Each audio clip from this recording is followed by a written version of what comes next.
میں نے آرگومنٹ دی ہے نا کہ وہ وعدہ معاف گواہ بنیں گے، نہیں بنے گا. ارے یار بابا میں نے آرگومنٹ دی ہے نا اپنے اس میں، آپ آرگومنٹ دیں کہ وہ نہیں بنے گے، میں ایسے کیسے مان لوں؟ مطلب آپ سادہ ایک پوائنٹ بتاتا ہوں. آرگومنٹ پہ بات آلریڈی مجھے عاشقان عمران کی ایک کثیر تعداد کہہ رہی ہے کہ یہ ڈرامہ ہے.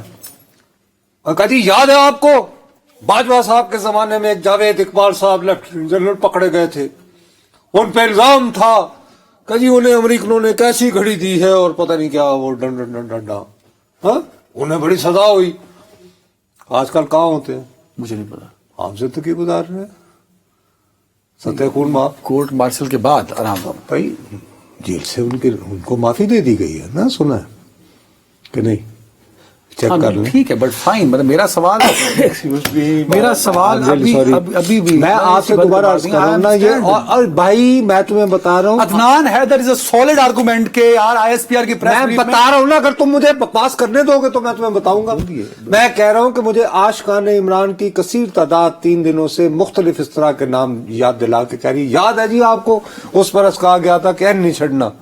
وعدہ معاف گواہ عاشقان عمران نے نہیں، جنرل فیض نے بننا ہے. وہ کیوں وعدہ معاف گواہ نہیں بنیں گے اور عمران خان کا سارا بوجھ خود سر پر ڈالیں گے؟ بھائی اگر تم مجھے آرگو کرنے دو کہ تو میں اپنا پوائنٹ تمہیں سمجھا سکتا ہوں. یہ میرے ہاتھ بندے دیکھو. اوکے ایسے لوگ جو ہیں، فرض کرو جیسے ہی جنرل فیض حمید صاحب جو ہیں ریٹائرڈ جنرل وعدہ معاف گواہ بنیں گے تو فوراً بات آئے گی دیکھا اسٹیبلشمنٹ نے اپنا بندہ پھڑیا اور وعدہ معاف گواہ بنایا، ان کی گواہی پہ عمران ہے تو انہوں نے کہا اچھا جی سر جنرل صاحب thank you very much with your pics. وہ تو بلکہ یہ جو سازشی تھیوری چل رہی ہے اس کو تو اتنا بھرپور مواد مل جائے گا کہ یار ہم بات تو ٹھیک ہے کہ اپنے بندے کو.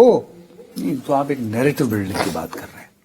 او یار میں کہہ رہا ہوں آلریڈی مجھے تو نہیں پر میں تو بھول بھال گیا تھا کہ کوئی جنرل جاوید اقبال صاحب بھی تھے جن کو باجوہ صاحب نے سزا دلوائی تھی. یہ وہ سمجھ آئی کہ نہیں؟ دوسری طرف آپ یہ بھی کہہ رہے ہیں کہ عمران خان ملٹری کورٹ میں جا سکتے ہیں، لے جایا جا سکتا ہے ان کو. دو الگ الگ باتیں کر رہے ہیں نا آپ.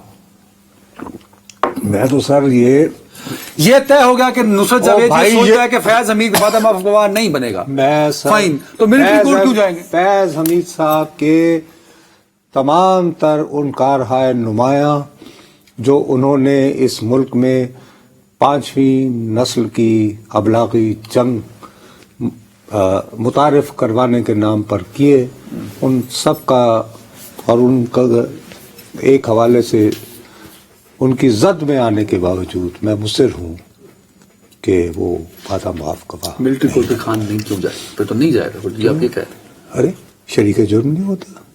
نہیں وہ کورٹ مارشل ہو رہا ہے ان کا، وہ سویلین ہے تو شریک جرم تو تب ہوگا نا کہ جب فیض کہیں گے کہ ہاں. آپ کو ایک بچہ یاد ہے جو ایک ریٹائرڈ میجر جنرل کے بیٹے تھے حسن عسکری صاحب کے، جن کو گجرانوالہ سے پکڑا گیا تھا، وہ امریکی سٹیزن تھے.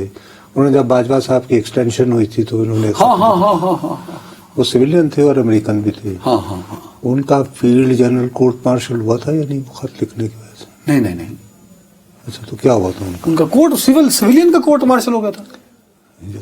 آپ کہہ رہے ہیں کہ عمران خان کا کورٹ مارشل ہو سکتا ہے؟ نام ہے فیلڈ. جب جنرل ہو گیا، دیکھو ملٹری ایکٹ میں ایسی بہت ساری وہ ہیں شقیں جنہیں اگر انووک کیا جائے تو آپ ایک سویلین کو جو ہے وہ آپ کورٹ مارشل کر سکتے ہیں. وہ فیلڈ جنرل کورٹ مارشل لوگوں کے ساتھ تو ہو گیا نا، کوئی کسی لوگوں کے ساتھ. میں تو یہ سمجھتا تھا کہ سویلین کا نہیں ہو سکتا، تو آپ کہہ رہے ہیں کہ ہو سکتا ہے. ملٹری پریزیڈنٹ موجود ہے نا، آپ نے کیا دیا؟ میں نے تو ایک بتایا نا بچے کا، آپ کو واقعہ بتا رہا ہوں. اچھا اس کو بھی پھر بعد وہ معاف کر دیا گیا. اس سلسلے میں ایک بات ہے، چونکہ مجھے پتا ہے کہ آپ کو پروڈیوسر کہہ رہے ہوں گے اور جنرلی سو کیونکہ آپ نے درمیان میں بہت بہکایا ہے، تھوڑا سا پارٹ جو ہے جی اس سٹوری کا ہم یہ کہیں گے کہ ممکنہ طور پر کیا مسئلہ ہو سکتا ہے، اس کے بعد ہم دوسرے موضوع کی طرف آ جائیں گے.